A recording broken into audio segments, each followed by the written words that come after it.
This is a reminder, no video recording here at the press conference, only stills. We will begin with an opening statement from head coach Ryan Day and then open it up for questions. When the question portion begins, please raise your hand and we will bring a microphone to you. Thank you. Coach.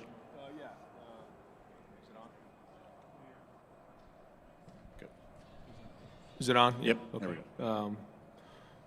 Very disappointed, just overall with how we played. Didn't play very well in the situations. Third downs were not very good. Not very good in the red zone, obviously, at the end. So, very disappointed. I thought Indiana played really well, did a great job, but just obviously, we're all disappointed in the locker room that we didn't finish out this regular season the way we wanted to. Please raise your hand. We will bring a microphone to you for questions. Go here in the front. I've got Mike. Okay, right here. State your name and affiliation. Yeah, Steve Hellwagon with Bucknuts 24/7 Sports. So, Coach, your team has allowed 6 sacks the entire season, and in the first 2.5 quarters, Indiana had 5 of them. Just what were they? I know they're a great defense, obviously, Sure. looking at their numbers, but what were in particular that just made this a miserable night for Right. the offensive line? Yeah, they obviously brought different pressures and twists, and but that was something that they had done all season. They're very good at it. We didn't handle it very well at all. So, there were times we did, but we weren't consistent enough. And this is a major lesson for this team is that it can come down to 1 play or 2 plays or 3 plays that decide a game like this. And so, this is a tough lesson to learn. But we have to be more efficient across the board. It can't just be us doing our job once or twice, or 3 times. I mean, it's going to be every single time, and that didn't happen. And that starts with the coaching, and then goes from there.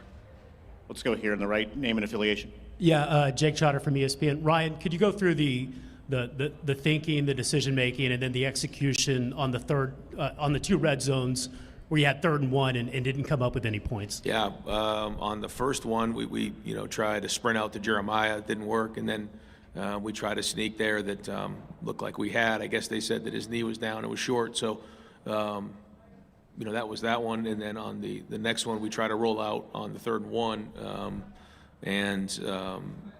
it was batted down, and then felt like at that point, let's just get the 3 points and get the defense back on the field and see if we can play for another possession, get a stop, and get the ball back, kick a field goal, and win the game. But we didn't execute that. So, at the end of the day, we went down there 2 times and ended up with 0 points, and that's how you lose a game. We'll go here on the left, and then we'll come up to the front. With Joey Coffin, Columbus Dispatch, on the went for it on 4th and the kick, how much the fact that you guys have struggled in some of the sneaks last week in the rivalry game in Michigan, the sneak was short, and this sneak was short as well. How did that maybe influence the thinking there? Well, for the most part, our sneaks have been pretty good this year. How many have we not got this year? Just 2. Yeah. It's been pretty good for us, and we felt like we've been pretty good at it, but we didn't execute it, in this one. So, we'll have to, figure out if that's the right thing to do moving forward, and try to put our guys in the best position to be successful. Here in front. Ryan, Stefan Krajcik with Cleveland.com. You guys have stressed routine so much all year, right? Moving things around to make sure you stick to routine. I know you don't want to make excuses, but how tough was this week? Obviously, there was a million things you guys had to balance. Just did it feel like it threw off the routine? Do you feel like it impacted what happened today at all? Well, I would just say that it was the same for both teams. So at the end of the day, that's our job to come out here and execute and win games. So we're not going to make any excuses about any of this. We wanted to win this game. The guys had a good week of practice, but at the end of the day, we came up short. So we got to get back and figure out why that happened, what the issues were, and get it fixed, because the season's not over. Got a lot of football ahead of us, and hopefully we can use this as a way to get better as we head into the playoffs. Let's go here in the front, and then we'll go to that side. Yeah, Austin Ward, 97.1 The Fan. Ryan, with everything that was going on with Brian this week and going to USF, Did anything change at all in the way you guys game planned or called plays tonight from the rest of the season? I'm not going to get into too many details on it all. I think Brian is doing everything he possibly can to finish his time here the right way, and I appreciate that. And so we're all involved with it, and we're all doing everything we can to make sure that we put the guys in the right situation to be successful. We got a bunch of guys in that room, and we'll make sure as we head into the next few weeks that we're on point and we're doing our part. We have one over here to the right. Bowden Jerome, Lounge Sports Network. Coach Day, after missing the game-tying field goal, do you regret going for it on 4th and 2 at the end of the third quarter? I mean, when it doesn't work, I always regret it. So that's how it works. When it works, it's good. When it doesn't, then you want to take it back. So that's how life works. At the end of the day, we got to make decisions in real time that we think give our guys the best position to be successful, and practice it enough to execute it. And when it doesn't, then certainly we got to deal with what comes with that, and that's my responsibility. So at the end of the day, I got to make sure that we're putting our guys in the right situation to be successful. Let's go here in the front. Bill Rabinowitz, Substack. Ryan, the offensive line had been playing much better tonight. It had its troubles. Can you pinpoint why it struggled so much, especially in protecting Julian? I'm going to have to really, get on the film and figure out where most of the breakdowns were. I think there was some good play, but not good enough against a good defense. They've done a nice job all year. Continue to do a nice job. I think they were averaging 10 points going into the game and held us to 10 points. So you got to give them credit. But yeah, we'll get back to it and figure out what that was and what we're coming up short. And usually when that happens, it's everybody. It's not just one person or one thing. But it wasn't good enough. That's for sure. Let's go here in the front, and then we'll go to the back left. Jack DeWick with the Lantern. Ryan, it obviously wasn't the result you wanted, but Caden was all over the field today, was making plays outside the stat sheet. What did you see out of him, and how important was he today? Well, I thought the guys played really, really hard, and certainly Caden led the way. 3 TFLs, but he's been like that all year. And that's who he is and the player he's become. And so I thought the defense was gritty tonight, played hard, and gave us a chance to win, and he was a big part of that. We'll go here in the back corner. Ryan, Cameron Teague with The Athletic. Obviously, some of the red zone stuff has worked for you guys. Some of the stuff you guys ran today has worked this year. Obviously, Indiana's a really good red zone defense, but just what did you see in the red zone? And when you inside the 10 twice and you get 0 points, as a play caller, do you start to second guess or change things that maybe didn't work the previous time? And do you feel like that thing leads to overthinking at all? Well, when you get in the red zone, you got to get positive yards, and you have to. We had a couple of drives that started right around the 10-yard line, and when that happens, I mean, you got to get 3 and 4 yards, or else you can find yourself behind the sticks, real quick. And that didn't happen. And then the passes that we threw, on those first and second downs, weren't successful enough. We tried a couple of things that, didn't work out. So. We got to make sure that they're the right plays and that we're executing them well enough and that we're practicing them well enough. All the things that come with it. So, we spend an inordinate amount of time to try to figure out what is the best scheme that fits what you're going to see in the game, and then we go from there. So, we're all involved with it, and we all got to own it. Julian, can you comment on the team's fortunes tonight in the red zone? Yeah, we got to do better execution-wise. Starts with me up, and we'll go here. I just got to. Be able to, when we get down there, just put points on the board, because as a quarterback, ultimately you're judged on, how the offense does and when we score points or not. So I got to do a little bit better down there in the red zone and make sure we end up with points, especially on that quarterback sneak. Fourth down, we got to end up with the first down there. Let's go back corner and then here to the middle. Yeah, Ryan, Rob Aller, Columbus Dispatch. Last year you had that loss at Michigan and kind of regrouped, gave you a chance to kind of re-examine. Do you try to revisit that? Anything that you learned from that moving forward? I think every year is different. Every group's different. But, yeah, I mean, there's going to be, a lot of hard conversation here over the next couple of weeks for sure. This is not going to sit well with anybody. It's going to sting. And, we can't let this game beat us twice, but we can use it as an opportunity to get better and grow from. But that's only going to happen if we get to work and do it. It isn't just magically going to happen. So, when you lose a game, it hurts, it stings. And that's one of the things that we've talked about all year is, let's not wait for a loss to have great urgency. Let's not wait for a setback to motivate us more. Let's continue to fight every day to make sure that we're on top of all of that. But the truth is that, with this group, I think that this is going to make us more hungry because, this is a competitive group. So to walk off that field without a championship is going to hurt. And that's what we wanted to do. So there's a lot of guys in that locker room that are pissed off right now. Let's do this right here, and then we'll take any questions for Julian Sand. Tim May, FanStream Sports. Julian, on that third down play there before the missed field goal, what were sort of your options? Because obviously you were looking to the end zone all the way there, and just kind of take us through what your thoughts were on that particular play. Go ahead. Yeah, I had a rollout with the running back in the flat, and I thought the defender was too close. He was covered, so I moved on to my next read, and tried to fit it in there, and they ended up batting it away. So we got to convert on that in 3rd and 1 and be able to keep the offense on the field. Yeah, I don't think Julian could have done anything different on that play or a couple of those plays down there. I know maybe it wasn't perfect, but I thought Julian played well tonight. I thought he played hard and it was gritty and had some tough situations where he didn't make bad situations worse, quite honestly.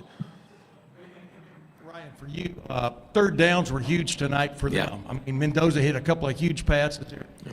Do you kind of give it up to the opposition a little bit? Yeah, I mean, it depends on what what you're seeing, but they certainly made. There were 6 of 13, and we were 4 of 12, and some of those were big plays in the game. So, so we can't let that happen, obviously, but they executed it, and that was part of the game, part of the story of the game. Ryan, Doug Lesmerises, the Bill and Doug Show. How much did you consider on the 4th and 1 before the field goal, going for it, and how might that affect your decision-making the rest of this season if you get in another spot like that? Yeah, I mean, obviously when you miss the field goal, you're sick over it, and you just second-guess yourself right from the jump, but I felt like that was a situation, I forget exactly how long the field goal was, but sort of a chip shot, get the thing tied up, and let's go. We were struggling down there in the red area, and let's get the thing tied up and see if we can get the ball back and go kick a field goal to win the game. So when it doesn't work, you always got to look at it and second guess it for sure. Questions for Julian? And then we'll continue with Coach Day right here for Julian. Yeah, Julian, last year you guys ended the season with a 13-10 loss, came back, and were dominant the rest of the way. What's going to be the key bouncing back with the playoff in front of you and the opportunity to still win a national title? Yeah, I think last year, me being a freshman, I just saw that group stick together, and the leadership in that group, and they were together, and that's gonna be a big part for us is just sticking together and having each other's backs. Anything else for Julian? Right here in the middle. Julian, this was the second straight game you had to bounce back from an early interception. Just what is it like for a quarterback to deal with something like that, and how did you think you handled it today? Yeah, first off, can't turn the ball over, early in the game like that and put our defense in a bad spot and end up giving up points for that. And so, those points are on me. But, just battling adversity and, not letting it overtake your mind and just being able to move on to the next play. We're going to let Julian go unless you have what? Yep, okay. Joey Kaufman, Columbus Dispatch. For Julian, there was a time in the first half, I think it was where your shoe came off on the sideline there. Did that, and then got some taped up, did that affect you at all later on, or what happened there? No, just the shoe came off, so I got it taped up so it stayed on and made sure. Thank you, Julian. Appreciate it. A couple more for Coach. Go right here in the middle. Sorry, back corner and then the middle. Hey, Ryan, I just wanted to ask about the right guard spot real quick. Gabe Van Sickle was in there late in the game. Was that just a matter of him being your best option at right guard? Was there anything wrong with Tegra? And I guess moving forward, what do you see at that right guard spot? Well, we wanted to split the work up a little bit in this game, and take some pressure off of both of those guys.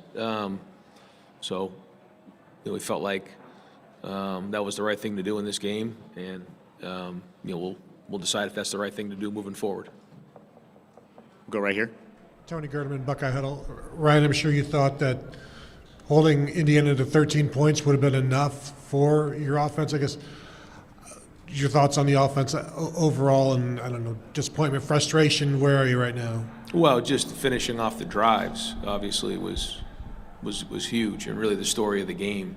There were times we moved the ball well, we had some decent drives, but when you get into the red zone and you don't finish like that, then this is how you lose games. So I mean that to me is really the story of the game. And then on third downs, 4 of 12, just not good enough. Didn't really establish the run. They were playing a decent amount of coverage, so when they're playing that much coverage, you should be able to run the football consistently. And when you're not, and you're not converting on third down, and you're not scoring in the red zone, that's the story of the game. And so, it's a tough lesson to learn, but it's got to get fixed fast. Thank you, Coach. Okay. The Ohio State interview room is open until 12:11. Indiana will be joining us shortly.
A reminder, the Indiana media availability in its team interview room will begin at 12:01 and will run until 12:31 in the team interview room adjacent to the locker room. Transcripts tonight, big10.org/FCG media. Postgame notes and quotes also there at big10.org/FCG media.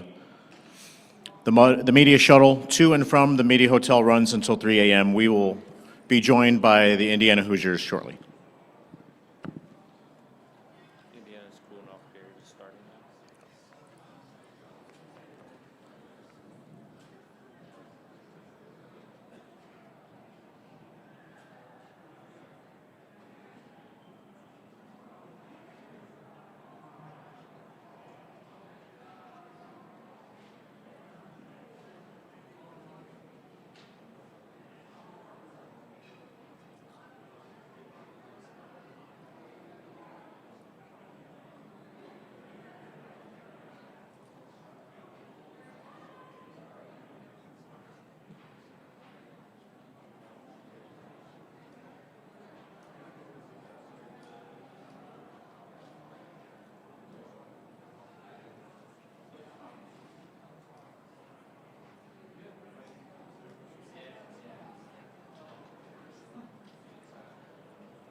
Okay, to yep, okay.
Yeah, yeah. No, I'll take one. Yeah, thank you.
12-10, 12-4.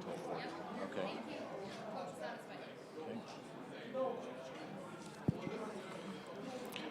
Here's an update for Indiana media availability in their team interview room. It is open now. It is at 12:10 right now. Will remain open until 12:40.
You guys hear about? I know. Terrible. Yeah. We are joined by Indiana, the Big Ten champion. We will begin with an opening statement from head coach Curt Cignetti. Reminder, no recording, only stills here in the press conference. Please raise your hand. We will bring a microphone to you, and please state your name and affiliation first. Coach? Yeah, great win, gutty game, hard-fought physical football game. Wasn't perfect by either team. We found a way to survive it, made the plays when we had to. And, I thought once again, when the game was on the line, Fernando was throwing dimes and Charlie Becker was showing up making big plays and Surratt with a big touchdown. Our defense, just created a lot of issues. Ohio State did start to scratch our run game there in the second half and missed that field goal. Of course, we missed one too, so it's even. So it's a great win for us, obviously, our first Big Ten title. And now I got 3.5 weeks to kind of humble this team and get them ready for the playoffs. We'll go here back corner. Please state your name and affiliation. Sammy Jacobs of Hoosier Huddle. Coach, your defense had 8 tackles for loss, 5 sacks. What made them get after the quarterback?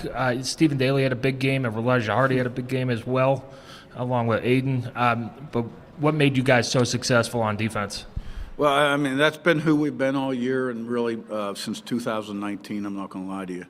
And, we've always been high in TFLs and sacks, and So we got a great effort from our front guys, and we're down up those blitzes, got the quarterback off rhythm, let him out of the pocket a few times, which we can't do. But all in all, I thought we played pretty well. Go right here. Isaiah, you name and affiliation. Seth Tao with the Daily Hoosier.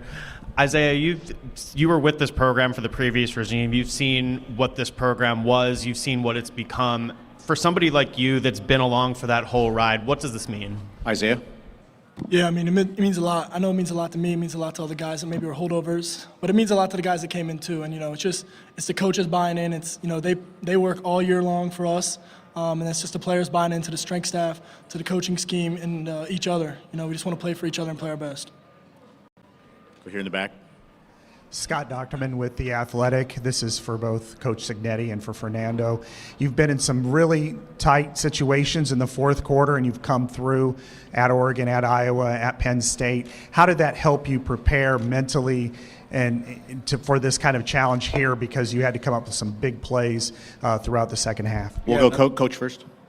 Yeah, no doubt about it. I mean, I think we probably all on the bench as that clock started to tick down into the fourth quarter and it was game on the line, probably at some point felt like, wow, we've been here and we've won, and they've never been here.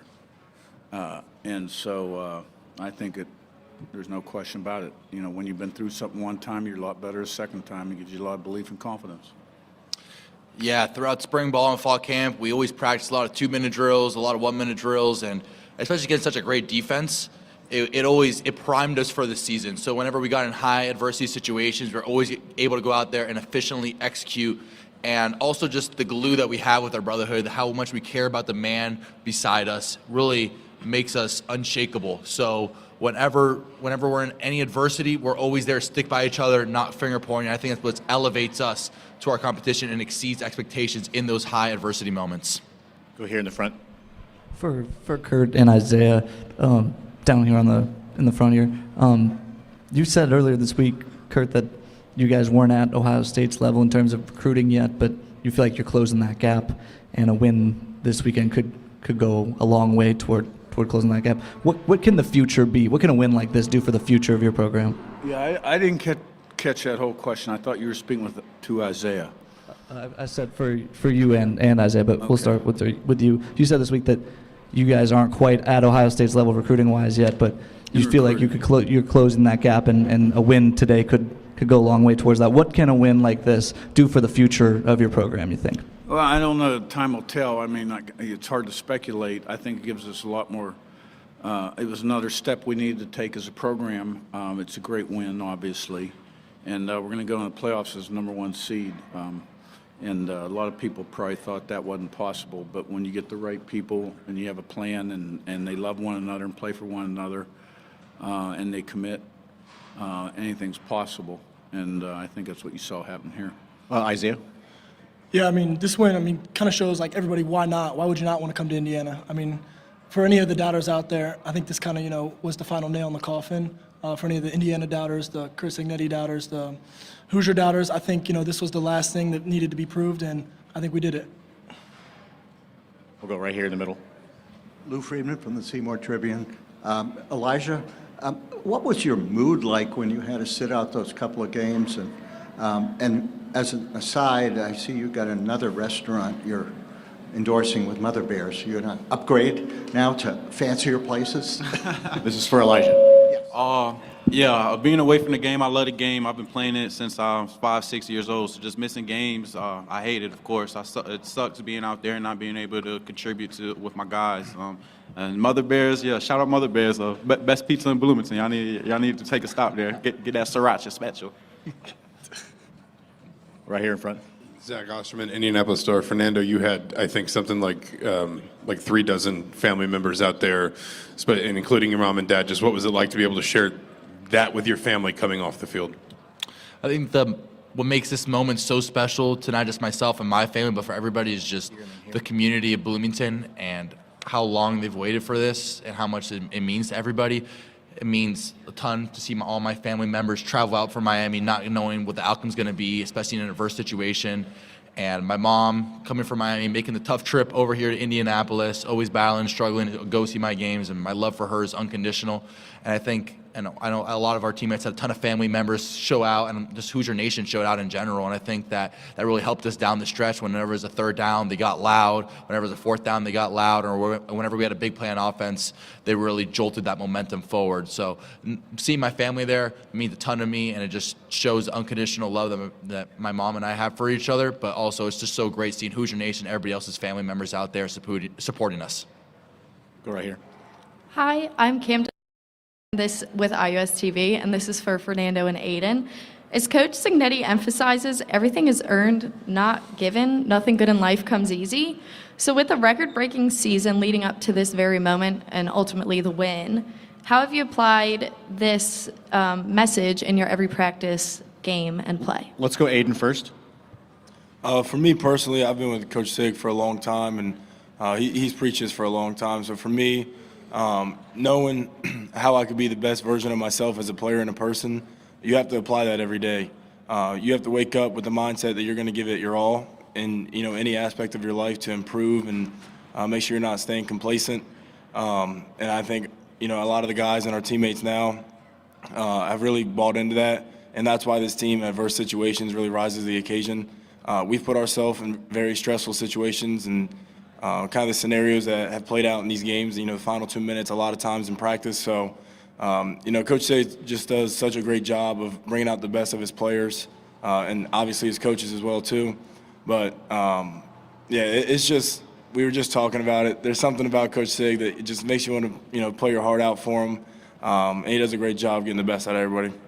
Same question for Fernando. Yeah, I think it's about being process-oriented and never being complacent. For example, when we beat Purdue last week, 56-3, Coach Sig came in the locker room and said, "Hey, it's a great win. We're 12-0 for the first time in program history. However, there's going to be a lot of things on film that we got to clean up." And I think it reverts back to the Stoic philosophy of the never-ending journey of the process and not to be complacent. And I think what Aiden said was beautiful. Of you always want to push yourself every single day, every single play, and every single rep. Act like it's the final play of the game. Act like it's the most important play of the game, most important play of your life. And I think that has helped motivate us and propel us forward from games like Oregon, where, yeah, we won, but we weren't complacent. We still had a lot of cleanup on film, and the next week we try to get better every single week.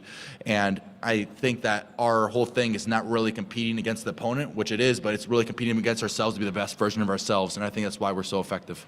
Right here in the middle. Jim Coyle, Indiana Sports Beat Radio. Kurt, what was going through your mind when you saw your quarterback go down at the start of the game and he did not – seemed like he was going to get up, but he did, and obviously showed his toughness there, and which I'm sure he showed you guys throughout the season. Well, I missed it. I saw I was looking at the coverage, and then somebody on the headset said, "Fernando's down," and I saw him rolling around on the ground, and I was like, oh, boy. And then when I saw the replay before I got out to him, it looked to me like he had got hit, not in the head, but maybe had the wind knocked out of him, and that's what he confirmed. So, but he's a tough guy. He takes some shots. He extends plays, and it's can't say enough about the way he competes. He got the heart of a champion, and he played great tonight when we needed him. Fernando, anything more on that play? Yeah, although I got hit, I was never going to stay down, and that's one thing I know. One thing, and I say it, and I know it could be a little interpreted as a little cringy sometimes, but I will die for my brothers in that field. So no matter whether it's a gut punch, whether it's a head punch, whatever it is, I'm always going to get back up. And I knew there's 100% confidence that I was going to play that game, play the rest of the game, as we've worked so hard to get to this point that no hit, no knockout hit, or knockout punch could take me out of that game. Because one thing about the Indiana Hoosiers football team is whenever they hit, we hit back harder. Let's go back here. Yeah, Kurt, Adam Rittenberg with ESPN. All the things that you accomplished tonight, whether it was the number one, getting into the playoff, the Heisman, doing it here in Indianapolis, how do you think you'll remember this night when your career's over? That's for me. I think that there's so many special moments, and it's so great to be, prospectively, I assume the number one team in the nation. And I think it's just such a testament to everybody in the team. And, I don't want to go in depth of the Heisman, but I remember Coach Signetti brought me in after UCLA, and he told me, he was like, "Hey, the Heisman's a team game. It's a team award. It's not a player award. And if you win, then you can get nominated for it. And so hopefully, I would love the opportunity to get the invite to New York, which would be fantastic. But I think it's just really a testament to the team. And it's not a player award. It's a team award. And and I think it just speaks a testament to how much that this team has had that never-ending process of learning and getting better, and that has culminated to this point. We have two back here. Please state your name and affiliation. My name is Andre. I'm from Lounge Sports Network. My question is for Coach Signetti. So right now, you find yourself winning your first Big Ten championship. You're 13-0 right now. You're kind of the same spot as Oregon was last year. What steps do you take to not end up the same way they did last year, not let your season end early? Yeah, I mean, it's, two different teams, people. I mean, look, we get a bye. We're grateful to have a bye. We've accomplished a lot. You can't diminish what we've accomplished. And, when we go to the next round, it'll be hard because every team left's a great team. You got to play great football. Same corner. Bowden Jerome, also with Lounge Sports Network. Coach Signetti, with Duke beating Virginia tonight and opening the door to James Madison getting into the playoff, would you like to get the opportunity to play your former school? So Duke beat Virginia, which did what? Possibly opened up the opportunity for James Madison to be the 5th highest ranked conference champion and make their way into the playoff. No, I mean, whoever we play, we play. I had 5 great years at James Madison. I loved the people. I worked for a great AD and a great president, and it was a hard decision to come. And the big reason I did was because I really felt strong about Scott and Pam Whitten, and that's in the past. So, I mean, whoever we play, we're going to have a plan. We're going to have to play well. Go right here. Matt Weaver with Indiana 247 Sports. This is for Aiden and Isaiah. They get the ball back late in the fourth quarter. You guys are up 13-10. They drive down the field, but you guys obviously hold them. They miss the field goal. I guess, Aiden, for you and Isaiah, I mean, you're the green dot guy. What was your message? What were you telling the guys? And then just finally that play by Elijah in the end zone to knock that ball away, one-on-one, man coverage. Just talk about that. This is for Aiden. Isaiah? Okay. Yeah, I would just say, I told the defense continuously throughout this game, once we got the lead in that fourth quarter, if they don't score, they don't win. And we knew it was going to be on us to, hold them, don't let them score. And then obviously that play by Elijah is just, he's a phenomenal player. He's taking steps every single week this year to get to where he's at now. He just played an amazing game. He's worked so hard to earn to be in that position, and he took advantage of the opportunity he got. So, and I think I can say that about our whole defense tonight. Isaiah Jones played an amazing game. The entire defense. We knew it was going to come down to us, and as long as they didn't score, they didn't win. So we were confident in our abilities when it came down to it. Let's take any questions that are outstanding for players. And we can take a few for Coach, but anything for the players? Right here in the front, behind you. Yeah, for Aiden and Isaiah, obviously Jimmy Watkins, Cleveland.com, the possibility exists that you might have to see this team again down the road. What gives you guys confidence that this performance is repeatable against that offense? Who's that addressed to? For Aiden and Isaiah. Okay, Aiden Can't first. hear you. Yeah, I'm just confident in what we do as a team and a defense. If that opportunity arises again, we're going to be ready. We're going to game plan. We're going to, strategize for it. Right now, I think the focus is going to be on us, watching the film, cleaning it up, and moving forward and, our improvements and how we can grow as a defense. But, if that opportunity arises, we'll be ready. We'll game plan it. I'll be confident in my guys to go out there and do it again. Anything else for the athletes? We'll do. Lou Friedman from CMAR. For Isaiah, I actually happened to meet your grandfather in the parking lot outside one of the games. How is he going to take tonight? I know he's a fan of yours more, but he said he was a Buckeyes fan for the last 25 years. Yeah, I think my family's just proud of me and proud of the steps I've taken. Hopefully he has a safe drive home, I guess, but I think he'll be excited and happy for me. Thanks, guys. Let you guys go. A couple more. Thank you. God bless. Thank y'all. Yep. God bless. Right here in the front. Careful, guys. Congrats. Name and affiliation. Yep.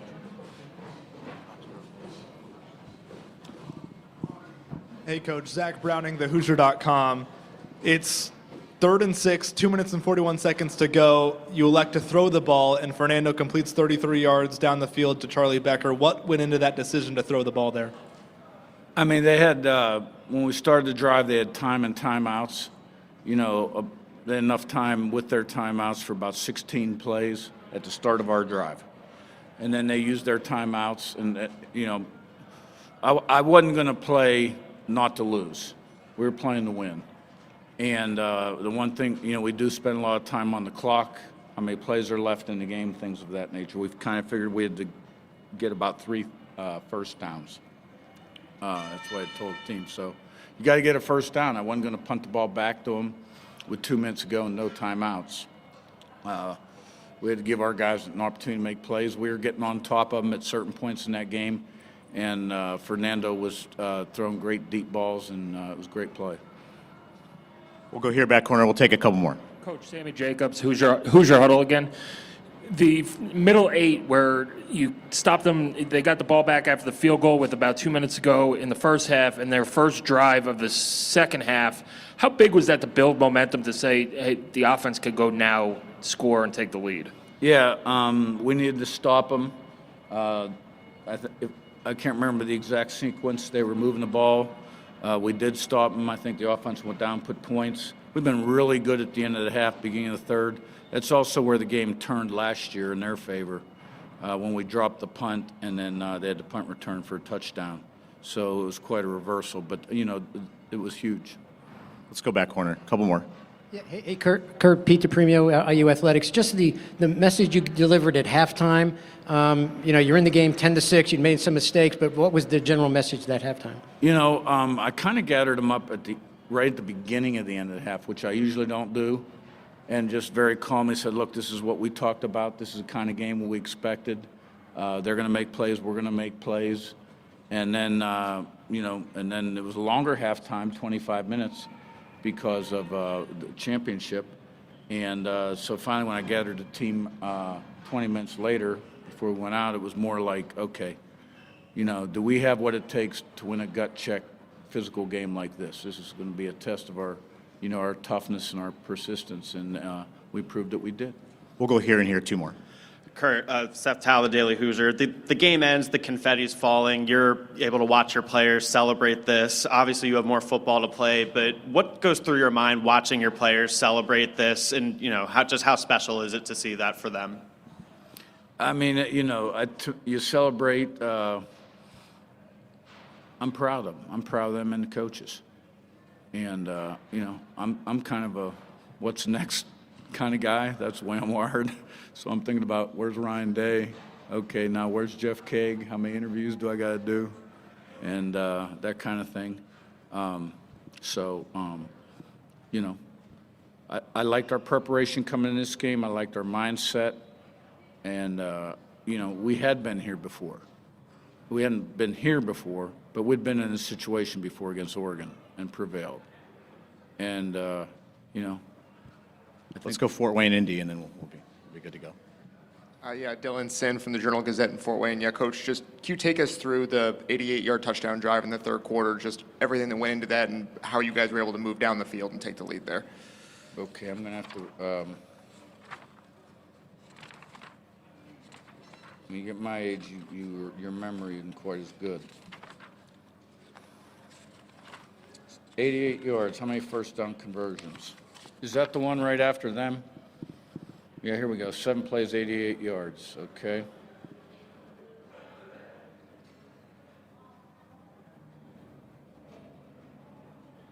One minute. This is them going 88 yards. 12 plays, 70 yards. I can't. Here's what I'm going to say, okay? We ran the ball effectively when we needed to. I thought our backs ran really hard. The protection for the quarterback improved as the game went on. And we were able to get on top of them in some critical situations, whether it be inside or outside. And Fernando delivered dimes, and the receivers made some nice catches, and there were a couple PI calls. And there were some critical third and fourth down conversions. made in that game. And, you know, it was a battle of attrition for a while there. We had guys going out left and right, and we were trying to figure out, you know, fill in personnel groupings and special teams at one point. It was that kind of game. I apologize, I don't remember every play. Let's go, Zach. One more. I guess just lastly, Kurt, you talked about sort of your reaction, what it meant to watch your players in those moments kind of immediately post-game. But did you ever have a moment for yourself right after the game, or when the confetti's falling, or when you're holding the silver football, when you just think about that moment in the context of your journey in coaching? I think I'm going to have my moment when we finish this press conference. I think we're finished. I will end on that. Thanks, Coach. Congratulations. This transcript from this will be at big10.org/FCG Media. Notes and quotes also at big10.org/FCG Media. Media shuttle runs until 3 a.m. And Indiana availability runs for 6 more minutes in the team interview room adjacent to the locker room.